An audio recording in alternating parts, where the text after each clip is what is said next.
د پاکستان طرف نه عمل یک ټلویزیون د شپې 2 بجو خبري ټولګي ته خراغلاس نن یک شنبه د کب یهود 24مه چې د مارچ 15 نیټې سره برابر ده. په پیل کې هم ورسو د مهمو خبرونو سرټکو ده.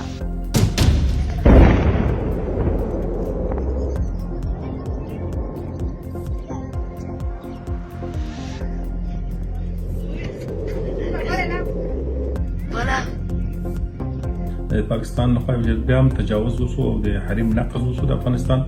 او کندهار کې 2 نقطې بمبار شوې. د منځګړیتوب په هڅو کې ستراتیژیک ملګری په داسې حال کې چې د کابل او اسلام آباد ترمنځ کړکېچ زیاتېږي. د چین د بهرنیو چارو وزارت ویان وایي چې بیجینګ غواړي افغانستان او پاکستان ژر اوربند ته ورسیږي. په پاکستان تیر شپه د هیواد په ځینو برخو توغندیز بریدونه ترسره کړي دي.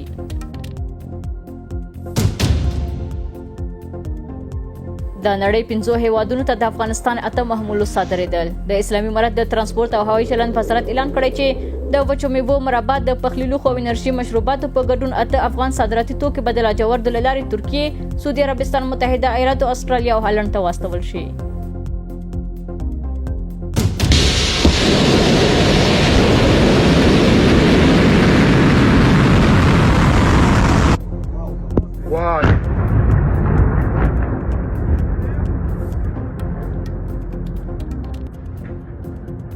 او آی نتانیاهو او خامنه‌ای ژوندي دي کمړه د جګړې د 14مې ورځې پوښتنه. سپاه بازاران ویل چې بنیامین نتانیاهو ژوندی وي نو دوی به تعقیب کړي او وبې وژني. د امریکا ولسمشر وایي چې ډاډه نه دی چې مجتبی خامنه‌ای د ژوندی اوسي.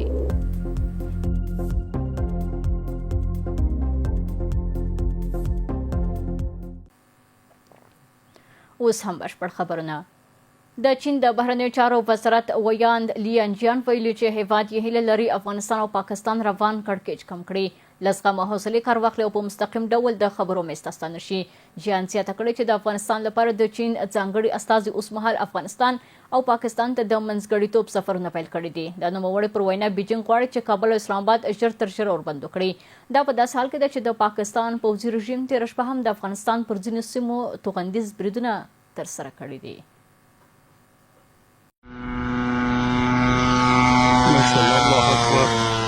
الله اکبر. ملي دفاع وزارت وایي چې نن یو ځل بیا د افغانستان اسلامي امارت د ملي دفاع وزارت د هوایي ځواکونو له لوري د تیر شپې د کندهار بریدونو د غچ اخیستنې په موخه د جنوبي وزیرستان په وارنه سیمه کې د پوځ په یو ځانګړي کم برید شوی دی. یاد برید کې د وارنه په پوځي کم کې د CCG کامندو ودانۍ او نور مهم تاسیسات په نښه او هدف وګرځول شول. ملي دفاع وزارت زیاته کړې چې په دغه برید کې د یاد مهم مرکز د قومندې ډیری برخه او ځینې نور تاسیسات له منځه تللي او د پاکستان پوځي ځواکونو ته درنه ځاني او مالي زیانونه اوښتي دي. دغه راز په خوست کې د ډوران فرضي کرښې ته څیرمه د پاکستان پوځي پوسته هم نیول شوی. ملي دفاع وزارت وایي چې تېره شپه د اراده ظلم په نوم د عملیاتو په دوام د خوست ولایت د ځاځي میدان ولسوالۍ په مربوطاتو کې د ډوران کرښې ته څیرمه د پاکستان د پوځي یوه قرارګاه نیول شوې ده. د معلوماتو له مخې دغه پوسته چې د جنډې پوسته په نوم یادېږي د افغان دفاعي ځواکونو له لوري تر برید وروسته نیول شوې. په همدې حال کې تېره شپه د پاکستان پوځي رژیم تېره شپه د قندهار ځینې ملکي سیمه موخه ګرځولې دي چې د اسلامي امارت ویان په خبره مرګ ژوبله نه لري. تېره شپه پاکستان لخوا بیا هم تجاوز وسو او د حریم نقض وسو د افغانستان او په کندهار کې 2 نقطې بمبار شوې. یو د معتادینو د شفاخانې یو اړخ ویشتلی ده چې هلته معتادین پکې معالجه کېدل او عام ملکي ځای ده. هم خساره نه لري، تلفات نه لري، خو یو ځای نړولی ده. او بل یو خالی کانتینر چې پروت و نه څه فکر پرې کړی څوک نه و پکې. اگر که هغه یو ځای کې قراول و پخوا دا وخت شپې څوک نه کې اوسېدل، خالي و، هغه هم بمبار شوی، څوک پکې خوږ نه دي، تلفات خو هېڅ نه لري. او دا ځایونه هم داسې عادي ځایونه وو چې دوی بمونه پرې غورځولي دي چې تشویش نشته. افغانان ته باید اطمینان ورکړو چې کومه ستونزه نشته. ولې پاکستان باید د دغه شرارتونو او د خپل د تجاوز انشاءالله ځواب ووایي. د رئیس رسم د هند د بهرنیو چارو وزارت د پاکستان د پوځي رژیم له لوري د افغانستان پر ځینو سیمو وروستۍ هوایي بریدونه غندلي دي. د وزارت ویان ویلي چې دغو بریدونو د یو شمېر ملکي وګړو د شهیدان کېدو او د ملکي بنسټیزو تاسیساتو د ویجاړېدو لامل شوی. هند د پاکستان هغه هوایي بریدونه غندي چې د افغانستان په خبره کې تر سره شوي او لامل څو ملکی وګړي وژل شوي او ملکی بنسټونه زیانمن شوي دي. دا ګام د پاکستان د واکمن جوړښت د تهاجمي چلن بل بیلګه بلل کیږي چې لا هم د خپلواک او حاکم افغانستان له مفکورې سره مخالفت لري. هند یو ځل بیا ټینګار کوي چې د افغانستان حاکمیت او ځمکنۍ بشپړتیا ته باید په بشپړه توګه درناوی وشي. لدې سره سم د چین د بهرنیو چارو وزارت ویان لیجیان ویلي هیواد هیله لري چې افغانستان او پاکستان روانې ترنګټاوي کمې کړي، له زغم څخه کار واخلي او د ستونزو د حل لپاره مخامخ خبرو ته کښیني. د افغانستان لپاره د چین ځانګړی استازی یو شونګ یونګ د مهال افغانستان او پاکستان ته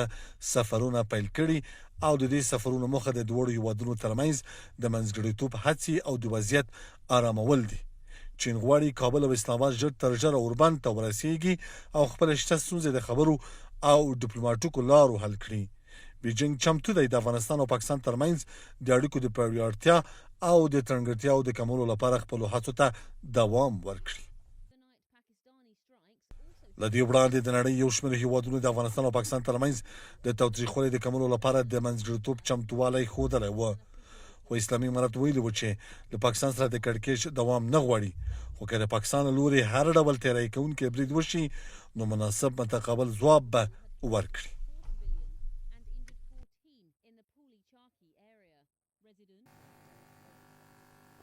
پر همدې موضوع د بس په تړاو را سره د نړیوالو چارو کارپوه سید بلال احمد فاطمي صاحب را سره دی. فاطمي صاحب تاسو ته ښه راغلاست وایم. د کابل او اسلام آباد ترمنځ د وروستیو کړکېچونو په دوام کې د افغانستان دننه او بهر خلکو لاریونونه ترسره کړي او د اسلامي امارت له ځواکونو یې ملاتړ اعلان کړی دی، خو برعکس په پاکستان کې خلک د خپل هیواد پر سیاستونو نیوکه کوي. تاسو د دواړو دولتونو سیاستونه څنګه ارزوئ؟ بسم الله الرحمن الرحیم. سلامونه احترامات تاسو او قدرمنو لیدونکو او اوریدونکو ته. په دې کې شک نشته دی د افغانستان د خلکو او د ملت د خپل د وطن او د خاورې سره مینه ښکاره کوي. تاسو معلومه ده چې افغانستان خلک د خپل نظام نه خوشاله دي او خفه دي، خو کله چې برید د پردیو راشي دی متحد دي، دی بیا هر څه هیروي. داسې نه ده چې زمونږ وګړي چې څه دي ټول د اسلامي امارت نه خوشاله دي. تاسو معلومه ده اکثریت د ملت د مکتبونو په سر باندې ډیر آزرده دی، خفه دی، ځکه اسلامي امارت توجه نه کوي. مګر کله چې د پاکستان موضوع ته راځي بیا ټول د اسلامي امارت تر شا ولاړ دي او د خپل د خاورې لپاره، خپل د عزت او ناموس لپاره بیا د هر نوع قدرت پاکستاني که بل هر مملکت دغه مقابل کودريږي. بیا برعکس موږ تاسو پاکستان کې ته ګورو چې الته حالات ډیر زیات خراب دي، نو الته د ظلم او د جبر په شکل کې یو نظام دی چې هغه اوس په حساب نیمه نظامی حکومت اعلان کړی دی. خبرو اجازه نشي کولای، په سیاسي مسایلو باندې بحث نشي کولای، په خارجه پالیسی باندې بحث نشي کولای، دغه ټول مسدود کړي دي، بند کړي دي، حتی په مصارف باندې قیودات لګولې دي، په انرژي په مسایلو، په برق او په پټرولو، په ګیس باندې قیودات لګولې دي، د کاری دفاتر په وخت باندې محدودیتونه لګولې دي. او همدا علت دی چې هغه د خلکو په سرکونو تراوزي او کله چې خلک سرک تراوزي. تاسو بیا چې په روسا کال چې لبیک یا رسول الله ډالر راوته و د هغه 300 کسان دی شهیدان کړل، وی وجل، او نه نړۍ په بحث وک او نه ملګرو ملتونو په بحث وک. درها چې په افغانستان کې یو نفر شرعي قوانینو لاندې اعدام شي، الته فیصل برنامه په شیطان انټرنیشنل په نور کې په ملګرو ملتونو کې دا کوي. اما 300 کسان دغه اردو د پاکستان لاریونونه کول، بل شي نه کول، نه ور سره ټوپک نه ور سره بل شو، واخصه شهیدان کړل، په 2000 کسان زخمیان کړیو او حزب ورته غیر منحل اعلان ک او دا مشکلات دا کړل. نو د دوړو کې ډیر زیات فرق دی. الته نظام چې دی پیسې په نامه خو جمهوریت دی، په نامه خو دیموکراسي ده، مګر عمل کې د پیسې د يهودو نصارا حکومت دی ظالم جابر او قتل او قتال روان کړی دی. فاطمه صاحب، هند پر افغان خاور د پاکستان وروستي بریدونه غندلي دي. د دې هواد وروستي دریځ او افغانستان سره اړیکې څنګه ارزوي تاسو؟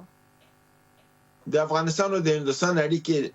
اوس ډېرې ښې دي او روابط هم سره نږدې دي، خو کوم وادي چې هندستان په میډیا کې د څو ځلې دغه تیر 3 هفتو کې 3 ځلې دا خبره کړې و، هم د هغې وزیر خارجه دا خبره وکړله، هم جایسوال د ویاند دا خبره وکړه، هم صدر اعظم چې اسرائیل ته تللی هلته په ولاړ دا خبره وکړه که په افغانستان باندې بیا برید وشو نو هندوستان به د افغانستان تر څنګ ودرېږي. خو عملا غیر له ده نه چې تقبیه وکړله نور ونه درېده. اوس پرون هم دوی دا عمل تقبیه کوي، ویلې چې دا خلاف د نړیوالو قوانینو دی او دا د انساني او بشري د حقوقو پایمالي ده، تاسو انسانان وژنئ. مګر عملا ونه درېده چې داسې کومې وعدې چې کړې وای هندوستان چې موږ به د افغانستان سره ودرېږو هغه مردانګي ونه کړله. دا چې که پټ کومې وسلې چې کومک یې بېله خبر ده، مګر هم موږ داسې فکر کوو چې دی ودرېږي. پاکستان ته ووایي چې که بل وار دی وکړه زما وار راځي، یا فرضاً وار شوی وی یا وار یې کړی وی، او که وار یې نه کوو هماغه وار یې افغانستان ته ورکړی وی چې دغه میزایل واخله په اسلام آباد یې وله، نو بیا به موږ ایشتی وی. نو په دې څه کې لږ زره هندوستان کم راغلی دی، ځکه چې هغه خبره کړې ده هغه عملي کړې نه ده. سیاست کې خو دا د ژبې او د تعهد مسله ده، ژبه چې ورکوي هغه به پوره کوي. یعنی دغه 3 هفتو کې 3 ځلې دغه وعده شوې ده چې که په افغانستان حمله کیږي موږ به د افغانستان د خاورې تمامیت او د افغانستان د خلکو نه دفاع کوو، او پاکستان ته اخطار هم ورکړه چې ته به بیا د پاکستان هغه اخطار ته وزن ورنه کړه، اعتنا یې پرې ونه کړله او بیا یې په افغانستان حمله وکړه، بیا یې په افغانستان حمله وکړه. 3 دفعې هغې ورته دا خبره وکړه، 3 دفعې پاکستان حمله وکړه. نو د دې نه معلومیږي چې بیا د هندوستان د خبرې وزن د منځه ځي، او پاکستان هم وایي چې وګوره هغه لافې وهي چې کولی نه شي، او زه هېڅ هم نه وایم زه راځم برید کوم او راځم خلک وژنم، نه ملګرو ملتونه کوم حساب اخلي، نه د شورای امنیت کوم اقدام کوي، نه د نړۍ کې کوم آواز اوچتېږي.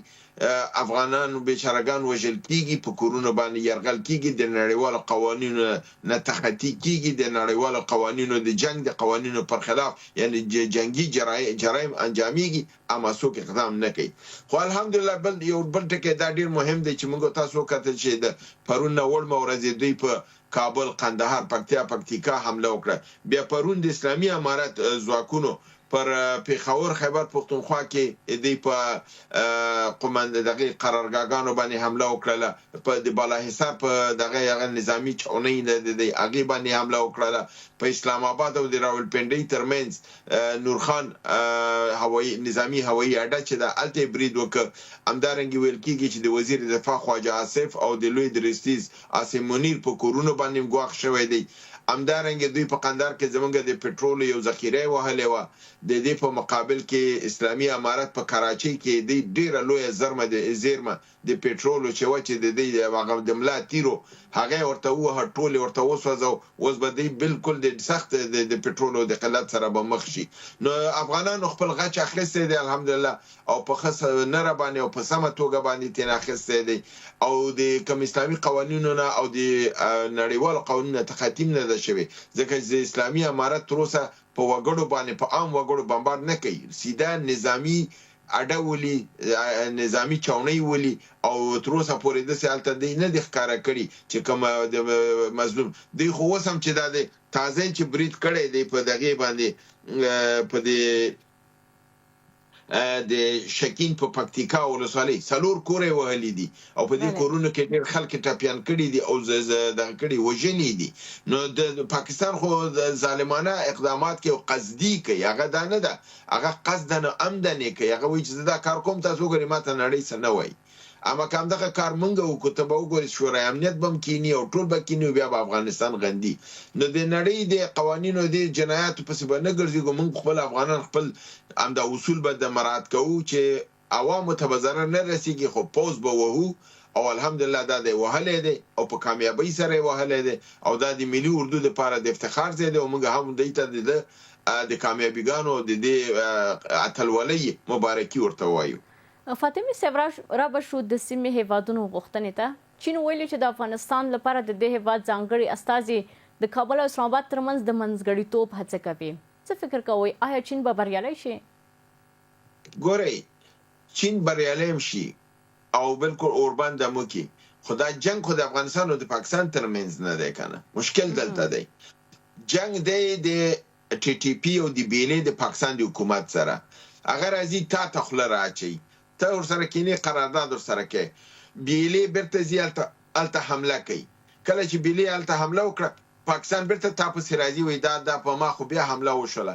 آیا موږ د هغې مخه نیولی شو موږ د هغې مخه نشو نیولی تر څو چې موږ د هغې مخه نشو نیولی دغه رقم به پاکستان په موږ باندې بریدونه کوي بنان زما هماغه مخکنۍ فارموله د تاسو وایم که چین وي که ترکیه وي که قطر وي که سعودي که امریکا وي که ملګرو ملتونه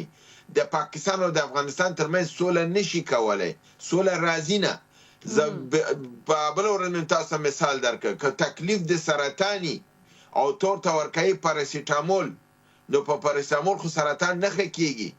مشکل هلته دی د ډیورنډ د کرښې مشکل هلته دی د ټي ټي پي او د بي ایل ای او هغه راځي د افغانستان سره کینی خبره کوي نو افغانستان حل نشي کولی دا حل کېږي نه جنگ دوام پیدا کوي بنا نه د چین کوم اقدام کار کوي درسته د چین به کینی دی به یو سپین کاغذ امضا کړي پاکستان هغه کاغذ ځي تموت ته غورځوي او بیرته راځي په تبرید کوي آیا دا کار یې ونه که په ترکیه کې ناس نو برید وکړه په قطر کې ناس نو برید وکړه په سعودي کې ناس نو برید وکړه هلته ناس تو برید وکړه آیا ستاسو هیر شول چې په روزه کالې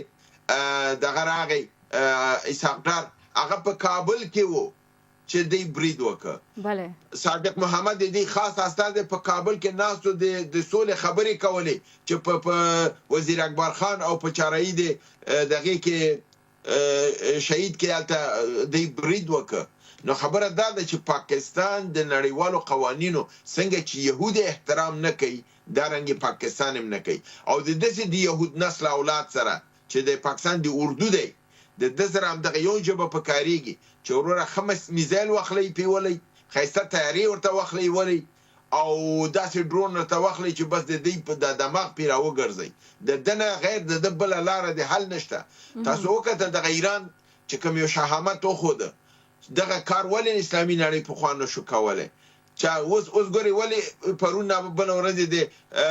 اربیل خار کې په عراق کې د فرانسې غړي ووژل شول شپږ د ایټالیا 15 ووژل شول امریکا ورته ویل وستا کسان وژل شو هغه ول خیر دی وژل شوی دي ته موږ بریدو کو ایران میزایل زمون پاریس ته رسیږي همدغه فرانسې او همدغه ایټالیا او همدغه امریکا په اسلامي نړۍ يرغلونه نه کول اوس ولې نه کوي يرغل لپاره دي چې وسله لري زور لري میزایل لري او په یګي چې ایران دروغ نه وای ایران چې وای وهم نو فرانسه ماغه د اوسمه ناس د کسان موجل کیږي غږ نه کوي د ایټالیا کسان وژل شو پرون صدر اعظم ویل چې موږ د ایران سره لاس نه اچو تاسو وکتل چې امریکا د انګلیسانو اډه په قبرس کې وهله په دغه انګلیس جنگ تراشي انګلیس ورته ویل چې اډه مې بل چا وهله ده ایران نه ده وهله د مطلب دا دی چې ګوره کله یو زور مقابل کې ودرېږي هغه ماتيږي یا د اسلامي نړۍ کې بدبختی دا و چې دوی ودرېدل نه ایران دغه تلسم مات کې ودرېده او موږ ملت هم داسې دغه لري د پاکستان دغه مقابل کې ولار دی ودرېږي به پاکستان به اصله هم لري اتم به لري ارته لري خو زموږ ملت به ان شاء الله ماتي او پاکستان به ټوټي کیږي او نو افغانستان به جوړیږي ځکه دا اراده دي د ملت ده او هم دا علت دی چې باوجود د ټولو مشکلاتو چې د فعلا په افغانستان کې منګ لرو د نظام سره خلک لري مګر بیا هم خپل د ملي اردو سره خپل د نظام سره ولار دي د پاکستان په مقابل کې او امید دی چې نظام هم د خپل د ملت دغه سلی رحم او همدردی مد نظر ونیسي او د دې هغه غوښتنې چې دي هغه ورته ورکی په خوشحالي ورکی هغه بل څه نه غواړي یو قانوني اساسي در نه غواړي د خپل د اولاد تعلیم او تربیه در نه غواړي د پانتون دروازې خلاص د کې د نظام ضرر نشته د کې ګټه ده د اسلامي شرایط او قوانين سره تخالف کې قرار نه لري بلکې عین قوانين د خصوصا معلومه چې خپل علما او دا تایید کړی دي په دې اساس باندې هیله ممداده چې ملت چې د نظام سره ولار دي نظام د ملت سره تر څنګ ودرېږي دواړه چې لاسونه سره ورکی هم به ملت خوشحالي هم به حکومت خوشحالي ډیر مننه کوم د نړیوال چارکارپوه سید بلال احمد فاطمی صاحب تاسو له حضور څخه په خبرونه کې نړۍ مننه کور ودان له تاسو خبر ټول همکارانو په مننه سره زموږ د شپې 8 بجو خبر ټولګه پر همدې ځای پای ته رسیدي خشبه ولرئ